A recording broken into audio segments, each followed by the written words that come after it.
My father missed my wedding for what he called an urgent business trip. He apologized, promised to make it up to me, swore he had no choice. 6 months later, I was standing at an airline check-in counter when the clerk saw my last name and smiled. "Your family's anniversary cruise back in June was beautiful, wasn't it?" June, the month I got married. The trip he'd sworn was for work. "My name is Megan. I married the love of my life last June, but my father wasn't there. He said it was work." I believed him. Then a stranger at an airport made an offhand comment that sent my world crashing down. What I uncovered about the money, the lies, and the one person who'd been protecting me all along changed everything. To understand, I have to take you back to the moment I said yes. I was 29.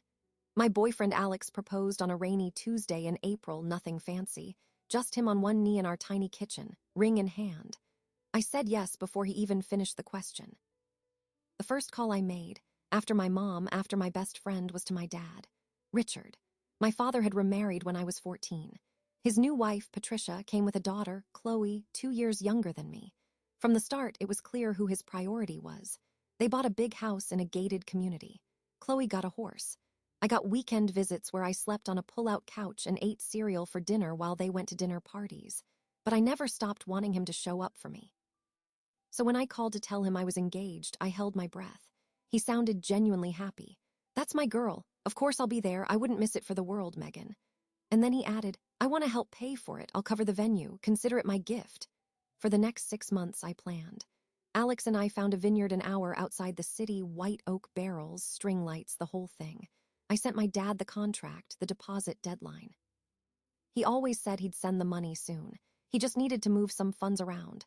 I covered the deposit with my savings, telling myself he'd pay me back. He was a busy man. He ran a consulting firm. I didn't want to pressure him, but I noticed things. At the occasional family dinner, Chloe would mention some upcoming trip. "The Caribbean," she'd say, or maybe Greece this time. Patricia would shush her with a tight smile. I assumed they were just dreaming. I didn't know that every dollar of my venue money, every penny he'd promised, was already being spent on a cruise reservation with 3 names on the manifest. None of them mine. 3 days before the wedding, my phone rang. I was at the florist, finalizing centerpieces. "Dad." I could hear airport announcements crackling behind him. "Megan, there's an emergency. A merger deal is falling through. I have to fly to Dallas tonight and I won't be back until Monday morning. I am so sorry." "I will make it up to you, I swear." I remember standing between buckets of white roses, the shop suddenly too small, my throat closing. I begged. He said he had no choice.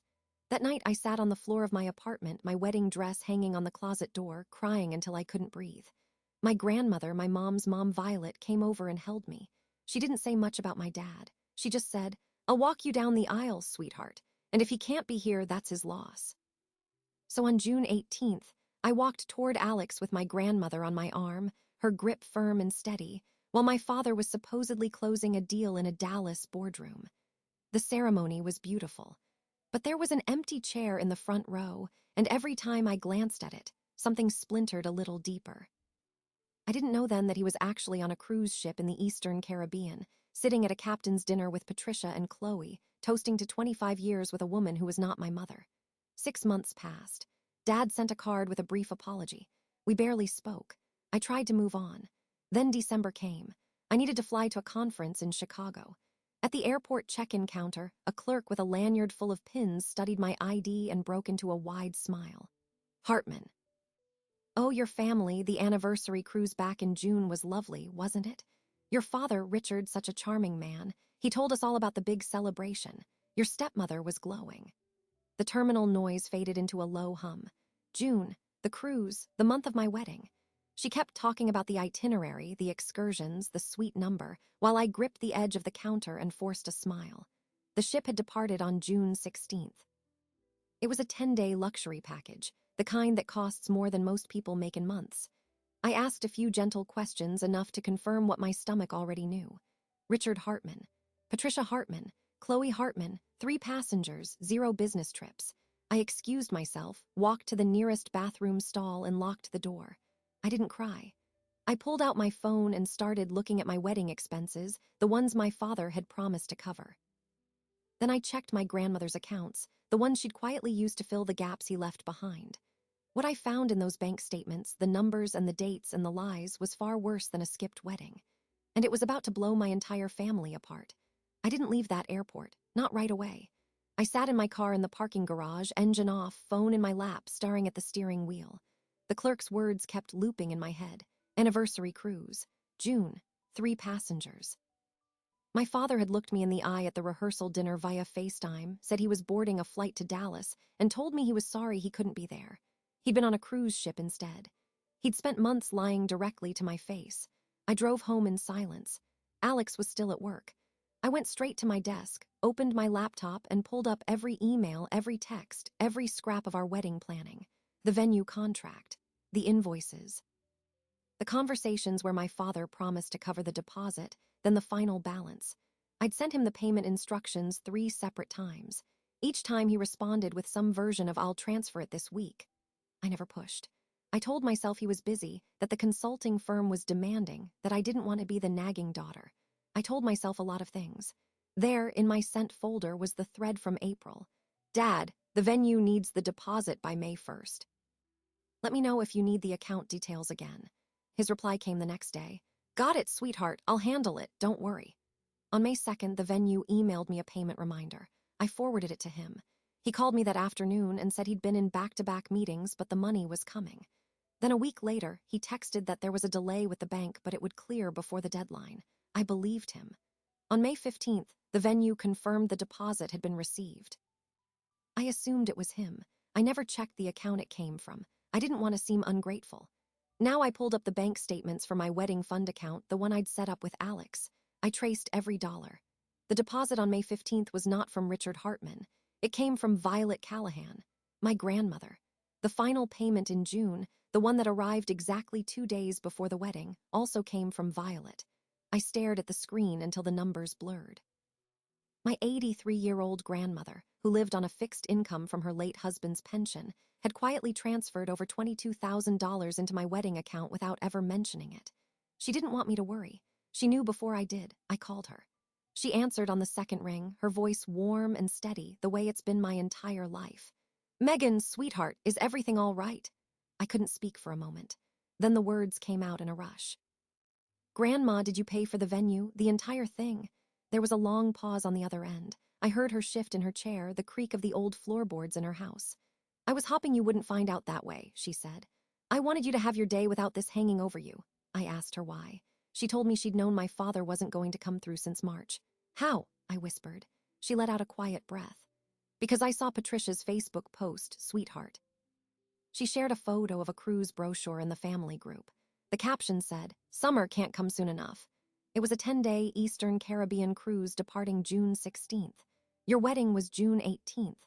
I called your father and asked him directly if he was planning to miss your wedding for a vacation.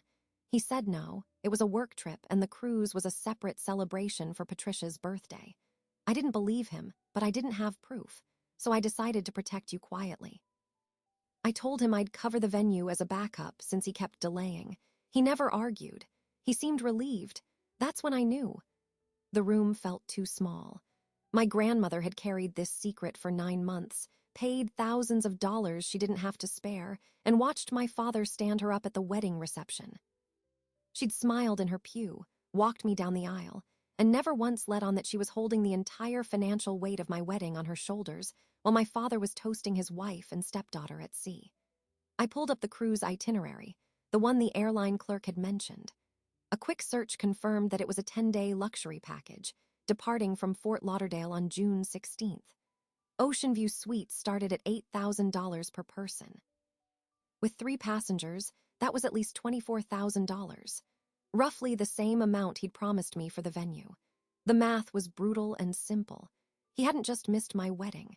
He'd taken the money he'd pledged for my marriage and spent it on a family vacation that deliberately excluded me. I hung up with my grandmother and sat in the quiet of my apartment, the weight of everything pressing down. My father had lied, stolen the joy of my wedding day, and drained resources his own mother had to fill in secret. But what I still didn't know, what was about to turn this entire story sideways, was that Richard Hartman had made a promise years ago, long before the cruise, long before my engagement. And when I finally found out what my grandmother had been holding back, the real reason she'd stepped in, I understood exactly why she'd been preparing for this moment all along. I called my grandmother back that night. I had to know everything. She didn't hesitate. She'd been holding this in for years, waiting for the right moment, and the right moment had arrived. "Megan, sweetheart," she began, her voice measured. "Your father hasn't been honest with you for a very long time. It didn't start with the cruise. It started when you were 14, the year he left your mother. He came to me not long after he married Patricia and asked me to sell the lake house. That property has been in my family for 4 generations. He wanted the money to put a down payment on that gated community house, the one with the pool and the guest cottage. I told him no. He didn't take it well." She paused. "He tried again a few years later, said his business was struggling and the equity would save it. I told him I'd already made arrangements. I'd put the lake house into an irrevocable trust. He asked who the beneficiary was. When I told him it was you, he didn't speak to me for 6 months. That's when Patricia started pushing him to focus on Chloe. She told him if he couldn't get the money, he could at least get the lifestyle." I felt my chest tighten. All those weekends I'd spent at the lake house as a kid, learning to fish with Grandma, learning the way the floors creaked, the smell of pine and old books, that house wasn't just a memory. It was a fortress, and she'd locked it down so my father could never touch it. She continued. "When you got engaged and he promised to pay for the venue, I knew he wouldn't. He'd been complaining to me for months that the cruise was costing a fortune. I said, 'Richard, is that the same week as Megan's wedding?' He laughed and said, 'Don't worry, I'll be back before the ceremony.' Then the itinerary came out 10 days, June 16th to the 26th. I called him again. He said, 'Mom, I can't cancel. Patricia and Chloe have been planning this for a year. Megan won't even notice I'm gone.' My grandmother's voice broke. I withdrew the money from my retirement account the next morning, $22,000, and I'd do it again in a heartbeat." I was silent for a long time. Then I asked the one question I was afraid to hear the answer to. "Grandma, did he know you were the one paying?" She sighed. "I told him. He said he'd pay me back. He never has, and he never will. He thinks once the trust dissolves when I'm gone, the lake house will be his to do whatever he wants with.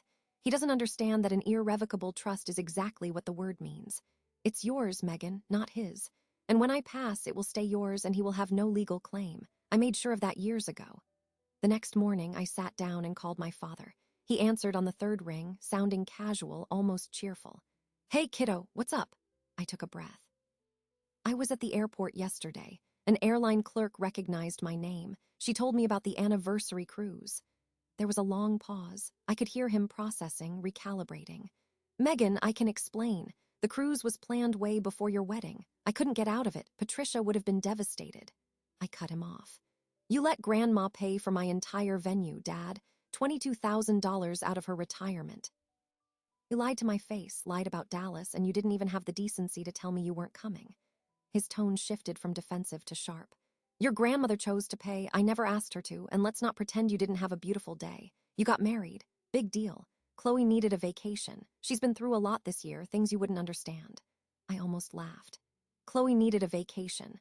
So that's worth $24,000, but my wedding, your daughter's wedding, wasn't." He sighed, the sound of someone burdened by an unreasonable child. "You've always been jealous of Chloe. This is exactly what Patricia warned me about. You were fine without me there. Your grandmother walked you down the aisle. You got what you wanted." I felt something shift in me then, not rage, but a cold, final certainty. "No, Dad. I got what Grandma gave me because you abandoned me, just like you did when I was 14, just like you've done every single year since. And now I know why you really skipped my wedding. It wasn't for work. It wasn't even for Patricia. It was because you couldn't stand being at an event where you weren't the center of attention, where you couldn't control the narrative, where you had to watch your mother give me the kind of love you've never been capable of giving." He started to yell, but I didn't let him finish. "I'm done, Dad. I'm not going to chase you anymore. I'm not going to beg you to show up. You have your new family, I have mine. And that includes Grandma, who has been protecting me from you for years. The lake house is mine. My life is mine, and you are no longer invited into it." I hung up. My hands were shaking, but my heart was calm. I called Alex. Then I called my grandmother and told her everything. She said, with a quiet fierceness I'll never forget, "He was never going to be the father you deserved.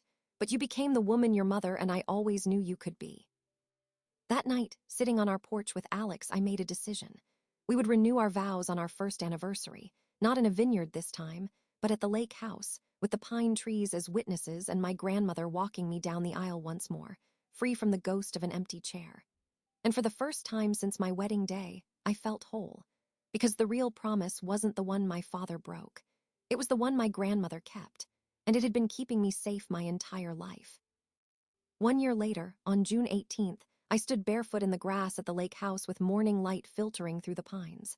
The same pines I'd climbed as a kid. The same porch where my grandmother taught me to shell peas. Alex stood across from me, and between us stood Violet Callahan, wearing a blue dress she'd sewn herself, holding our hands. There were 10 people in attendance. No empty chairs. The ceremony lasted 7 minutes. My grandmother's voice cracked when she spoke. "I've walked this girl down the aisle twice now," she said. "The first time I was holding her up. This time I'm holding her hand. There's a difference." Alex and I recited the same vows we'd written for the vineyard, but this time I heard every syllable. Nothing was rushed. Nothing was borrowed. The lake was still and dark behind us, and when we kissed, the only sound was the wind. Afterward, we set up a folding table on the lawn with sandwiches and lemonade, and someone brought out an old record player. My grandmother pulled me onto the makeshift dance floor, a patch of grass between the cabin and the dock. The song was Moon River, her favorite, the one she danced to with my grandfather at their own wedding 60 years earlier. We swayed slowly, her hand light on my shoulder, my forehead resting against hers. She didn't speak. She didn't need to. I understood everything in that silence. The $22,000, the trust, the years of quiet sacrifice. The way she'd known my father would fail me and had built a safety net anyway. This house, this lake, this dance. It was all a single promise, kept over decades, handed to me when I was finally ready to receive it. I never told my father about the vow renewal. He found out through a mutual family connection who posted a photo on social media. A week later, an envelope arrived in the mail with his handwriting on the front. No return address. Inside was a short letter, not an apology. He was never capable of that, but something else. He wrote that he'd heard about the lake house ceremony and realized, for the first time, what he'd given up. He wrote that Patricia had left him 6 months ago, that Chloe had moved out, that he was alone in the gated house with a pool nobody used.